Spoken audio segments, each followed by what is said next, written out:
കസേരവാസി ഇറങ്ങിയിട്ടുണ്ടല്ലോ. എല്ലാരും കൂടെ എങ്ങോട്ടാ?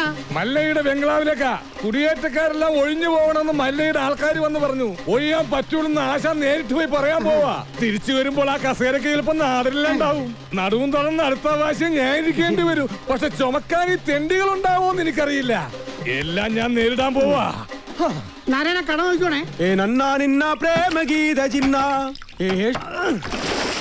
തോട്ടത്തിലെ ഷെഡിന്റെ പണി തീർന്ന വണ്ടി അവിടെ കൊണ്ടിട്ടോണം. അമ്പലത്തിൽ നിന്ന് ഏതോ പ്രതിഷ്ഠ വരുന്നുണ്ടല്ലോ. അതേതോ ഡെഡ് ബോഡി കൊണ്ടുവരണതാ. ഡെഡ് ബോഡി ഒന്നും അല്ല, ജീവനുണ്ട്. ശരിയാണല്ലോ. ഇനി ഇവിടുത്തെ പോലെ രാജാവും ഇരിക്കുവോ? ആ കസേര കൊണ്ട് ഇങ്ങോട്ടാണല്ലോ. എന്താ സംഭവം അറിയോ? പെട്രോളിന് വില കൂടിയതുകൊണ്ട് പുള്ളി തന്നെ കണ്ടുപിടിച്ച പുതിയ വണ്ടിയാ കസേര വണ്ടി. നിങ്ങളാണോ മല്ലയ്യ?